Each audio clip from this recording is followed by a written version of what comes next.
Radio, la radio qui apporte la vie. Bienvenue dans notre série de podcasts, ces personnes qui ont fait une rencontre. On a fait chaque jour, tous, à différents niveaux, des rencontres dans nos vies. Il y a des rencontres qui ont marqué un tournant décisif dans nos vies.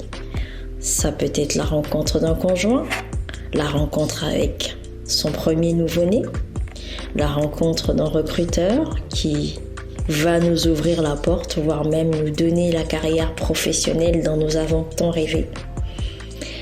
Et à l'inverse, il y a aussi des rencontres qui nous laissent indifférents. Aujourd'hui, nous avons choisi de vous parler de la rencontre qui a bouleversé, transformé, changé le cours de nos vies et qui a contribué à faire de nous ce que nous sommes aujourd'hui. C'est l'occasion aujourd'hui d'en savoir un peu plus avec l'histoire de Naomi. Naomi qui est une jeune femme dynamique qui habite en région parisienne, en Île-de-France. Elle va nous faire part de la rencontre qu'elle a fait un jour et qui a bouleversé, changé, transformé sa vie. Qui est-ce qu'elle a rencontré ? De qui s'agit-il ? C'est l'occasion d'en savoir plus. Bonjour Naomi. Bonjour Dora, bonjour tout le monde. Comment tu vas Naomi ? Écoute, ça va très bien. Je suis contente d'être parmi vous. Super. Très bien, bienvenue. Merci d'avoir accepté notre invitation. Avec plaisir. Sur notre série de podcasts, ces personnes qui ont fait une rencontre. Apparemment, tu as fait une rencontre qui un jour a bouleversé ta vie. Oui. Avant d'en savoir plus, est-ce que tu peux déjà te présenter, nous dire qui tu es, ce que tu fais dans la vie ? Ok, alors je me présente Naomi. Naomi, j'ai 23 ans, je suis d'origine martiniquaise et guyanaise. Je suis donc chargée de recrutement et mobilité donc dans un hôpital. Et voilà. Très bien. Chargée de recrutement dans un hôpital. Oui. Alors Naomi, qu'est-ce qui t'a amené sur ce plateau aujourd'hui, dans ce podcast ? Moi, ce qui m'a amenée aujourd'hui, j'avais vraiment à cœur de pouvoir parler de cette rencontre qui a changé ma vie et heureusement qu'il l'a changé très très tôt dans ma jeunesse. Donc je voulais donner l'occasion à quelqu'un d'en savoir plus sur cette rencontre et avoir cette vision, la même vision que j'ai eue. Très bien. Alors du coup, qu'est-ce qui s'est passé ?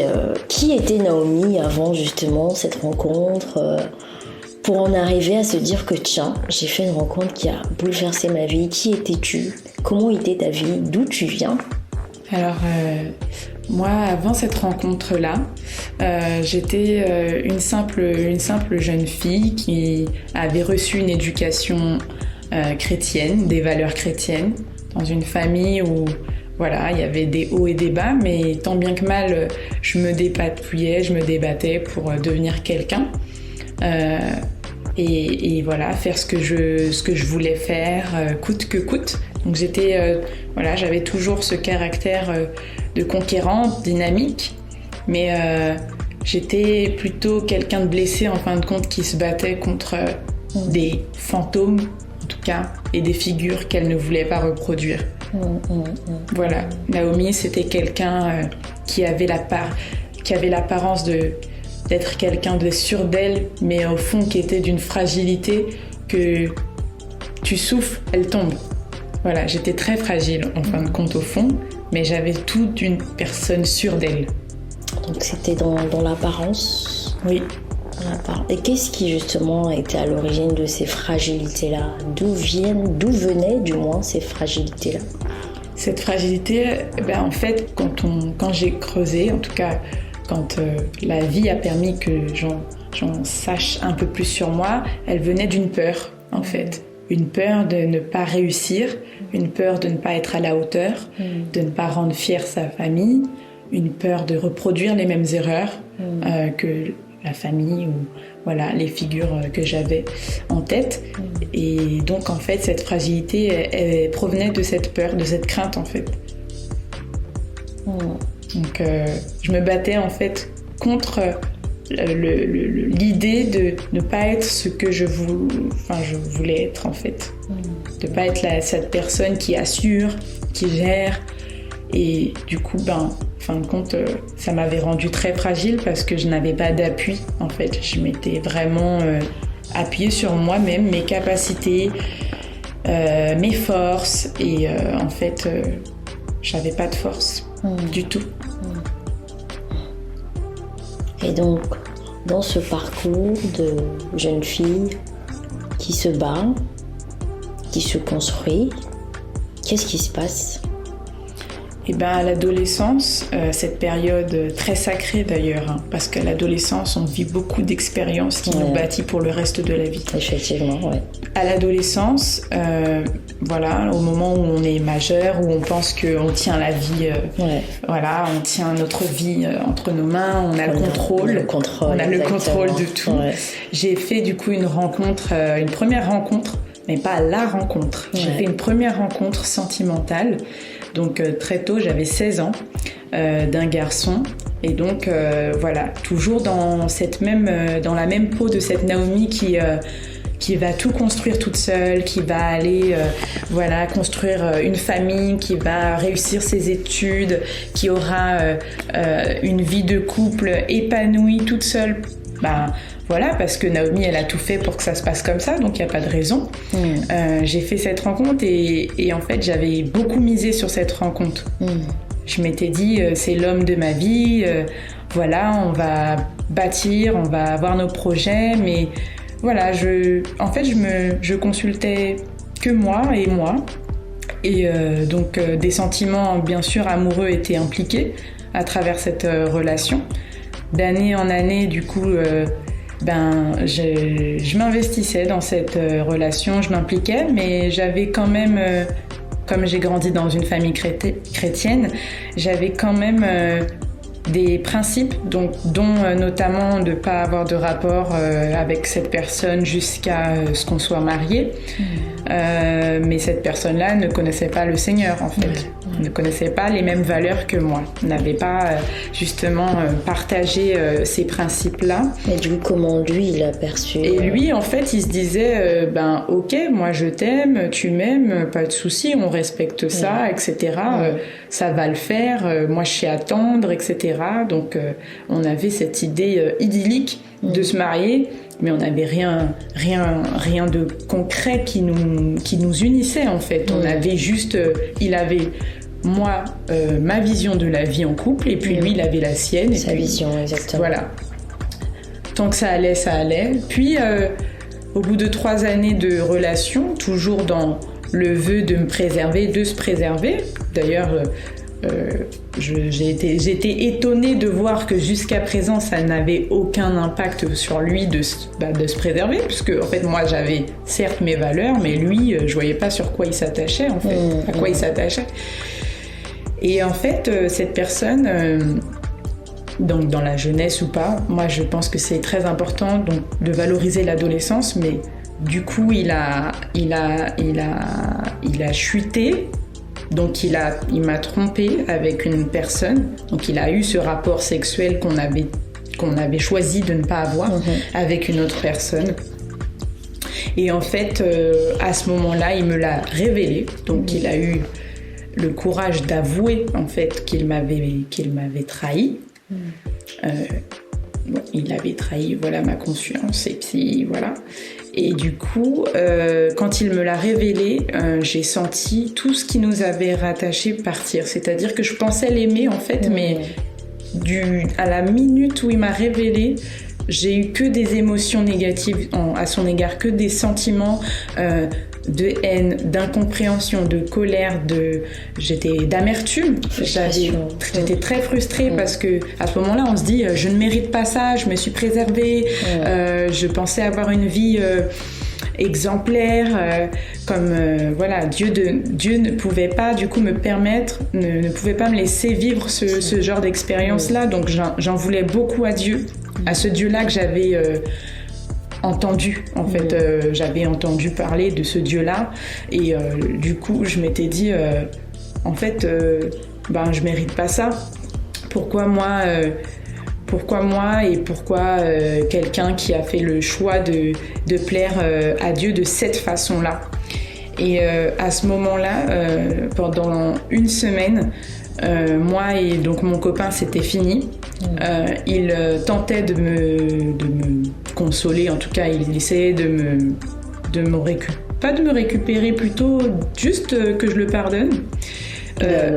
D'avoir ton pardon. Voilà, il voulait avoir mon pardon parce qu'il avait vu que j'étais quand même une personne très sensible, comme je vous disais au début.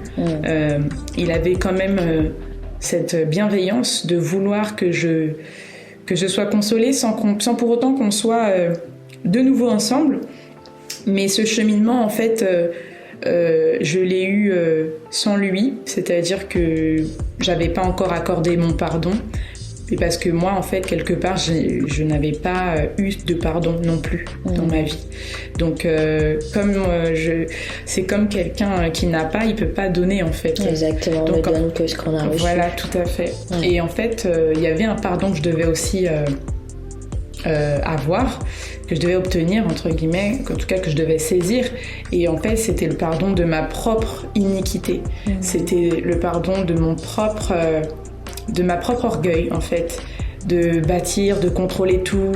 Certes, tu ne vis pas forcément dans le péché de sexuel, t'as pas de rapport, mais en fin de compte, j'avais laissé mûrir en moi un orgueil de tout vouloir contrôler, de tout vouloir faire toute seule. Je remettais rien du tout entre les mains de Dieu, en fait. Moi, j'avais vraiment l'impression que je pouvais tout, toute seule, par mes propres capacités. Et donc, à travers cette épreuve qui m'a complètement brisée, j'avais vraiment plusieurs sentiments néfastes pour moi, et pour lui d'ailleurs, mais surtout pour moi, parce que j'étais vraiment dans le dégoût. Et en fait, le dégoût ne vient pas du tout de Dieu, en fait. Dieu n'était pas dégoûté de nous quand Christ a donné sa vie. Et donc, j'ai commencé à avoir du dégoût. Et Quand tu dis avoir du dégoût vis-à-vis de qui? De la personne que tu côtoyais à cette personne, ou de Dieu? Non, alors, du dégoût par rapport à... Alors, ça va vite, parce que quand on a du dégoût pour un homme, on va avoir du dégoût pour tous les hommes de la Terre. Exactement, on va mettre tout le monde dans le même sac. Ouais. Donc, j'avais déjà pas de figure paternelle, donc ça a renforcé ce sentiment de les hommes sont pas bien, ça ne vient pas de Dieu, c'est une créature mystique qu'il faut s'en éloigner. Donc, j'avais vraiment une mauvaise pensée. Et aussi de la colère par rapport à Dieu, pas dégoûté. Parce que Dieu n'avait rien fait, mais Dieu avait laissé cette épreuve-là arriver. Donc j'avais de la colère vis-à-vis de Dieu et j'étais dans ce sentiment d'injustice.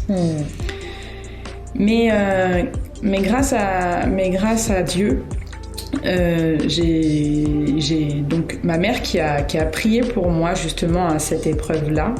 Durant ce moment-là, elle a prié pour moi et je pense que ça a eu beaucoup d'effets, notamment parce que... Justement, pourquoi ta mère prie pour toi? Parce que quelque part, tu es dans ce sentiment-là, tu mûris cette colère-là, mais quel est le lien? Qu'est-ce qui amène ta mère justement à prier pour toi? Étant donné que j'étais donc fragile, une maman, elle connaît son enfant. Exactement. Et en fait, elle connaissait que j'avais cette carapace en fait comme défense. Donc elle s'est dit, ma fille, c'est son premier amour. Je sais que là, on va la perdre en fait. Si je ne prie pas pour elle, elle sentait qu'il y avait quelque chose qui n'allait pas. Exactement. Elle sentait que je ne rigolais plus. Moi qui aime toujours faire rire la maison ou faire la comique, je ne rigolais plus, je ne mangeais plus, je m'isolais. Donc, des fois, je lui faisais des petits sourires pour lui dire « Ça va, maman, t'inquiète, je suis là ». Mais elle voyait très bien que ça n'allait pas. J'allais à l'école, je pleurais, je prenais mes écouteurs, je mettais des musiques tristes pour me pousser à pleurer. Franchement, quand j'en parle, je me dis « Mais quelle folie, en fait !» Je m'infligeais, déjà que j'étais pas bien, mais je m'infligeais un environnement qui me poussait à me morfondre, à avoir de la tristesse, enfin, toutes les émotions étaient chamboulées. Et en fait, ça me soignait pas. Ça me soignait pas d'écouter des musiques de soul ou de R&B triste pour pleurer, ça me vidait pas, ça me faisait rien du tout. J'allais à l'école, j'écoutais pas le cours, j'étais vraiment plus moi-même en fait. Et tout le monde autour de moi avait vu que je n'étais plus moi-même. Donc j'en parlais à personne parce que c'était trop la honte. C'était trop la honte. J'avais fait 3 ans, vœux de chasteté, je pouvais pas en parler. Donc il y avait que ma famille proche et Yann. Donc, qui savait. Et du coup, j'ai commencé à lire un livre qui s'appelle La Bible et un autre livre d'un pasteur qui avait écrit sur comment vaincre notre chair, donc nos passions charnelles en fait, comment vaincre ce qui émane de l'humain, c'est-à-dire c'est lui en fait, ses désirs, voilà. Et du coup, j'ai commencé à méditer autour de toutes ces lectures qui m'ont profondément accompagnée vers une consolation. Mais le livre n'était pas la consolation, c'était les mots, la parole qui était dans ce livre qui me guérissait au fur et à mesure, qui guérissait le sentiment de c'est la fin du monde, les hommes ils sont pas bien, tu pourras pas être heureuse, ou il a fait ça, voilà, tout vraiment venait petit à petit me rebâtir. Alors que j'étais dans un brisement complet. Vous savez, à cet âge-là, c'est très fort. Je pense qu'à n'importe quel âge, de toute façon, la trahison, c'est très dur, mais encore plus dans l'adolescence, parce que je vous dis que moi, je me reposais beaucoup sur moi. Donc j'avais encore plus cette idée de « je suis juste, je dois avoir une vie juste, je dois avoir une vie parfaite ». Et en fait, j'ai commencé donc à chercher Dieu. J'ai commencé à lire ce que Jésus-Christ était venu faire sur terre, bien que j'avais cette éducation, mais là je commençais à le vivre en fait. Je commençais à vivre pourquoi Christ est venu sur terre, et j'ai commencé à rencontrer justement Christ comme étant ma consolation en fait. Exactement. Christ comme étant celui qui guérit les cœurs brisés en fait. Exact. Donc en fait, ton histoire illustre en fait que c'est pas une question d'être né dans une famille chrétienne, c'est pas une question d'aller tous les dimanches à l'église ou quoi que ce soit. Oui. C'est pas ça qui fait qu'on va forcément connaître Jésus-Christ, ou on a forcément entre guillemets ce privilège de le rencontrer en fait. C'est-à-dire qu'à un moment donné dans nos vies, on a un cheminement qui nous amène à nous positionner, à aller en profondeur, à faire cette rencontre. C'est ça. Et toi, au travers de cette expérience, cette épreuve, tu rencontres ce Jésus qui te console, ce Jésus qui te restaure, ce Jésus qui te bâtit, comme tu le dis tout à l'heure. Tout à fait. C'est exactement ça, en fait. J'ai vraiment fait cette rencontre de ce Jésus qui s'occupe de tes besoins, parce que j'étais une jeune fille et j'avais aussi un besoin d'aimer et d'être aimée. Chose que des fois on se dit non, c'est les sentiments. Voilà. Et lui, il n'a rien à voir avec ça. En plus, on est jeune. On les met dans la poubelle, les sentiments n'existent pas, etc. Voilà. Soit sinon l'inverse, de dire que on accepte tout, on est amoureuse du jour au lendemain, on se marie avec celui-ci, on a des enfants avec celui-là. Et en fait, non. En fait, Dieu m'avait montré qu'il avait juste besoin de purifier mon cœur.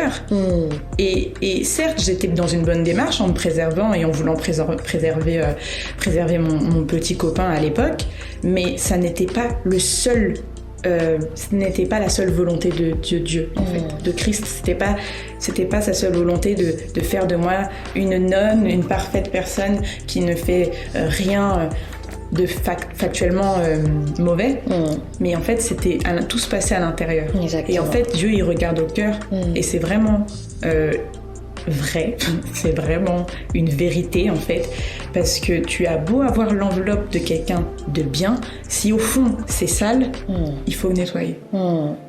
Et Dieu il m'a nettoyé. Et il me nettoie encore. Le cheminement, c'est toute une vie.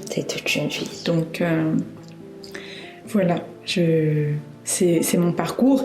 Et pour terminer, pour pour conclure, après ça, donc moi et cette personne, on s'est présenté au Seigneur pour demander pardon, tous les deux. Ouais. Lui, il était venu au début me demander pardon à moi, Ouais. mais en fait, il a commencé à comprendre qu'il fallait qu'il se réconcilie avec Dieu, qu'il se réconcilie en fait avec son Créateur.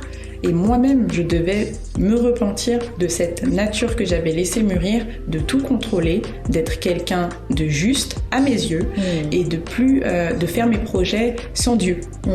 Donc on a demandé en fait à Dieu pardon. Et donc je me permets de rebondir. Donc on voit vraiment que la rencontre elle est personnelle. Donc c'est-à-dire que lui il a fait sa rencontre aussi de son côté et toi et moi du mien. De ton côté. Oui. Et justement tu parlais de ça tout à l'heure que tu aimais bâtir ta vie, tu voulais avoir le contrôle, mais juste en quoi le fait d'avoir le contrôle sur sa vie est empêché? Parce que quelqu'un peut se dire, il faut bien que je contrôle ma vie, je veux pas laisser non plus, le voisin d'à côté venir bâtir ma vie. Mais est-ce que Naomi, tu peux nous dire en quoi justement le fait de vouloir avoir ce contrôle à tout prix, j'ai envie de dire, d'être le propriétaire entre guillemets de sa vie est un péché, va à l'encontre en fait de la volonté de Dieu?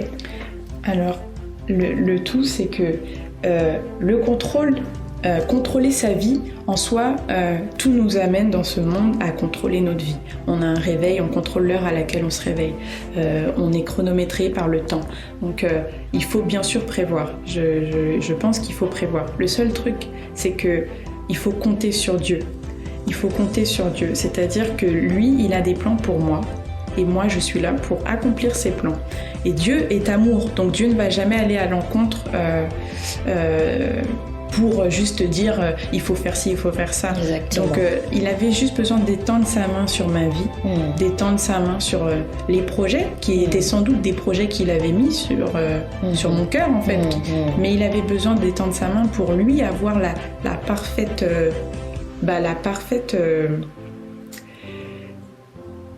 je sais pas comment expliquer, la parfaite maîtrise en fait de ma vie en fait, et tout en fait c'était vraiment pour me rapprocher de lui. Exactement. C'était vraiment, tout était fait pour me rapprocher de lui.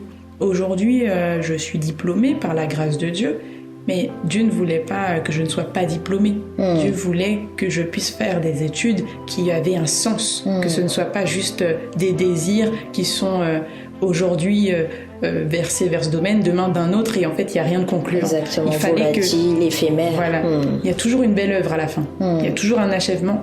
Et ce que j'ai compris en fait, c'est que à travers ce brisement, quelque part, mon fiancé a rencontré le Seigneur.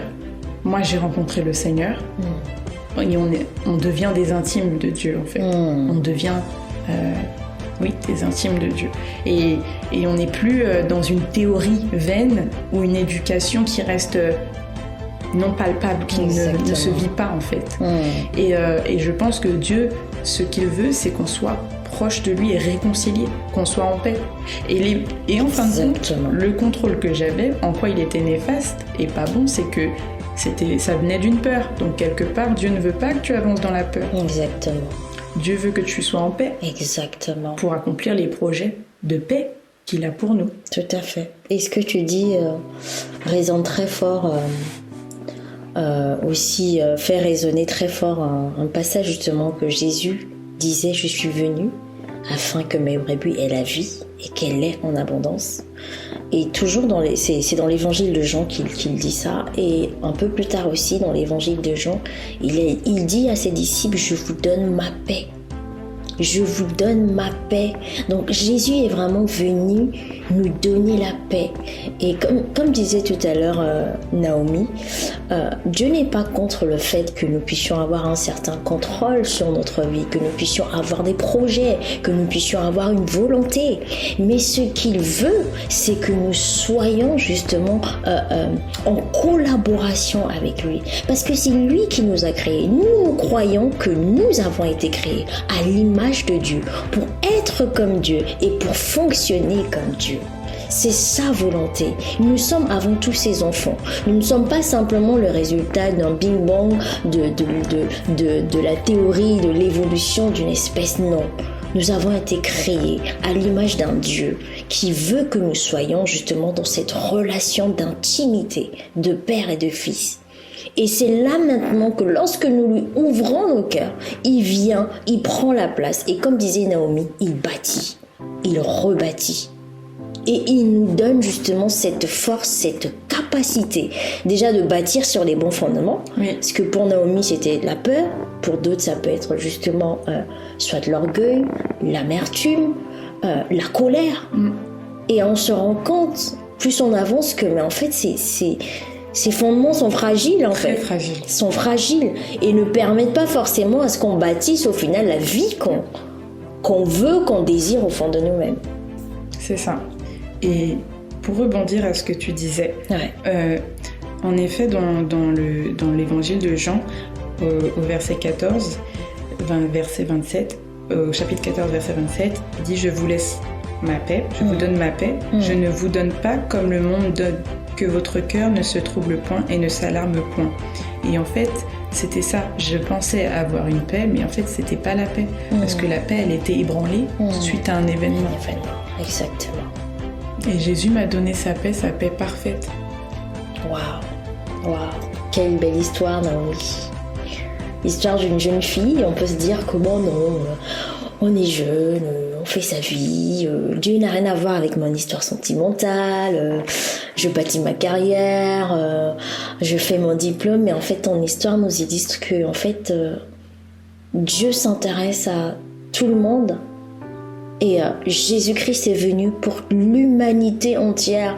Et toujours dans cet évangile de Jean que tu nous lisais tout à l'heure, Naomi, dans l'évangile de Jean, cette fois-ci le chapitre 3, le verset 16, Jésus dit « Dieu a tant aimé le monde qu'il a envoyé son Fils, Jésus-Christ, mourir à la croix, afin que quiconque croit en lui ne périsse point, mais qu'il ait la vie éternelle. » Quiconque, et dans ce quiconque, il y a la jeune fille de 16 ans. Tout à fait. Il y a la mère au foyer de 30 ans, de 40 ans, de 50 ans. Il y a le père, le grand-père, le petit adolescent, voire même le petit enfant de 3 ans en fait. C'est ça. Il y a vraiment... Christ est vraiment venu, Jésus-Christ est vraiment venu pour toute personne et tout type, pour guérir tout type de maux, tout type de maladie, tout type de troubles. Il n'y a pas de maladie plus forte en fait. Il n'y a pas de trouble, il n'y a pas de carence qu'il ne peut pas combler. Voilà. Il n'y a pas de carence qu'il ne peut pas combler. Et aujourd'hui, Naomi, alors, comment tu vis ta vie ? Qu'est-ce qui se passe aujourd'hui ? Qu'est-ce qui est devenu Naomi après cette rencontre ? Alors, Naomi, dites-vous qu'elle n'est jamais finie, tant qu'elle vit. Ouais. Plus je fais des rimes. Non, je suis devenue... Elle est devenue poète alors. Je suis devenue poète, c'est ça. Non, mais Naomi est devenue beaucoup plus solide parce que Naomi vit parce que quelqu'un de très solide vit en elle. Donc... tout comme Jésus avait reçu l'Esprit de Dieu, il m'a donné aussi son Saint-Esprit qui me conduit aujourd'hui. Ouais. Parce que sinon, j'aurais été un peu balancée de flot en flot, d'événement en événement. Mais en fait, là maintenant, je suis quelqu'un d'assise en tout cas. Je suis assise dans ma position en Christ. Je sais où je vais, qui je suis. Je sais où ne pas justement aller. Je sais que je ne suis pas toute puissante non plus. Exactement. Donc je dois rester sage dans mes décisions et je sais sur qui je dois m'appuyer en fait. Je sais que c'est pas sur moi-même. Je sais que même si je décide de sortir, acheter, faire une course, c'est toujours parce qu'il veut que je le fasse, quand il veut que je le fasse. Voilà, j'ai appris vraiment que Dieu était un Dieu de détails aussi. Ce n'est pas juste Seigneur, je prie que demain il fasse beau. C'est vraiment dans tout en fait. Il s'intéresse à chaque aspect de ta vie. Ouais. Et du coup, qu'en est-il de la relation qui était à l'origine de cette... La relation qui était à l'origine une relation complètement fragile, basée sur du sable en fait, bâtie sur du sable. Aujourd'hui, la relation se solidifie, est devenue plus forte, est devenue les sentiments sont plus purs, les sentiments ont été vraiment décrassés, si je puis dire. Je ne cherche plus mon intérêt à travers cette personne. Il ne cherche pas son intérêt. Après, je préfère pas parler pour lui, mais voilà, la relation, elle a vraiment vécu une guérison. Et aujourd'hui, on marche petit à petit dans les pas de Christ, si je peux dire. C'est vraiment une belle illustration que j'emploierais parce que vraiment, on ne sait pas faire sans Christ, je vous assure. Je ne sais pas l'aimer sans Christ. Je ne sais pas lui donner sans Christ. Je ne sais pas lui parler sans Christ. Donc la relation aujourd'hui, elle en est là et elle continue à être fortifiée. Très bien, très bien. Et du coup, Naomi, aujourd'hui, si tu as un mot à dire à une personne qui nous écoute, à une jeune femme, ou pas d'ailleurs, hein, oui. À nos auditeurs, nos auditrices, nos fidèles auditeurs, auditrices de cette série de podcasts, quel serait ton message ? Si je devais donner un message d'encouragement et un message pour toutes les personnes qui ont vécu la même situation ou qui vivent la même situation, c'est de garder leur cœur plus que toute autre chose, parce que de lui viennent les sources de la vie. Je dirais ça parce que, en fin de compte, tout émane du cœur. On l'appelle aussi l'âme. Je dirais de protéger les jeunes filles, à ne pas embarquer trop de sentiments, sachant que nos sentiments ne sont pas sanctifiés. Avant, je préférerais dire à des jeunes filles ou des jeunes garçons de vraiment veiller à ce qu'ils appellent aimer. Parce qu'on croit aimer, mais je vous assure que quand on n'a pas vécu l'amour de Dieu, on ne sait pas ce que c'est. On pense savoir, mais on n'est pas du tout dedans en fait. Et c'est très drôle parce que en fait, Dieu, il va vraiment nous ouvrir les yeux en fait, et il va vous montrer que ce que vous faites, ce que vous faisiez, c'était pas ça du tout en fait. Ça ressemble, mais c'était pas ça. Et voilà, je dirais de garder votre cœur, de ne pas vous précipiter à avoir une vie sentimentale si vous n'êtes pas encore guéri. Parce que moi, j'ai vécu ce que j'ai vécu, mais le Seigneur peut vous éviter de passer par ce genre de chemin. Et vous pouvez d'avance prier pour votre destin amoureux, votre destinée amoureuse, pardon. Et je pense que c'est ce qu'il faudrait faire avant de s'embarquer dans une relation. Avant de penser à l'amour, penser à la réussite, dans tous vos projets, pensez d'abord à prier pour ça. Je sais qu'à cet âge-là, on rêve d'être amoureuse. Moi, c'était pas mon cas, je vous dis, j'étais vraiment plutôt orientée sur la réussite pro et tout. Mais pour les jeunes filles et les jeunes hommes, je vous assure, ne tombez pas dans le piège du monde qui nous fait croire qu'on est quelqu'un parce qu'on est en couple, on est quelqu'un qui a réussi parce qu'on a des enfants, parce qu'on a un diplôme. Vous êtes quelqu'un parce que Dieu vous a choisi déjà. Vous êtes quelqu'un parce que Dieu vous a appelé en fait. Et vous êtes là, vous êtes vivant. Et ça, c'est ça qui doit vous motiver, vous encourager à faire la volonté de celui qui vous a fait naître en fait sur cette terre, qui vous a fait apparaître sur cette terre. Donc voilà mon message d'encouragement pour vous. Merci Naomi pour ce beau message. Merci à vous. Merci Dora. Dieu est amour. Merci Seigneur. Exactement. Merci Seigneur. Merci pour cette belle rencontre qui quelque part a fait qu'on se rencontre aujourd'hui. C'est vrai. En réalité. Tout à fait. Comme quoi. Wow. Ouais. Quelle belle histoire, quel beau parcours. Merci beaucoup. La rencontre du consolateur. Oui. La rencontre de l'amour. Oui. L'amour véritable. L'amour véritable. Qui t'a appris du coup à aimer de manière désintéressée, de manière vraie, de manière sincère. Et là où vous êtes, sachez que cette rencontre, vous pouvez la faire aujourd'hui de manière individuelle, de manière intime, à votre niveau. Quelles que soient les circonstances que vous traversez, quelles que soient les situations que vous êtes en train de vivre en ce moment, sachez que ce Jésus, il est là et il frappe à la porte de votre cœur. Et tout ce qu'il désire, c'est que vous puissiez lui donner l'autorisation d'y rentrer. afin qu'il puisse justement venir vous remplir de sa paix, afin qu'il puisse vous remplir de son amour, de sa joie, de sa force, afin qu'il puisse venir donner un sens à votre vie, afin qu'il puisse venir bâtir votre vie, bâtir vos projets, bâtir vos rêves, bâtir vos ambitions, bâtir votre mariage, si vous soupirez après le mariage, bien sûr. Sachez qu'il n'est jamais trop tard.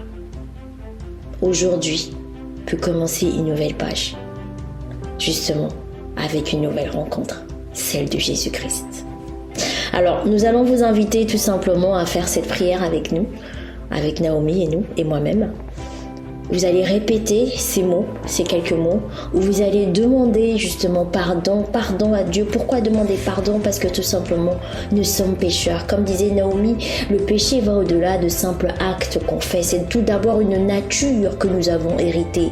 Une nature d'amertume, de colère, d'égoïsme.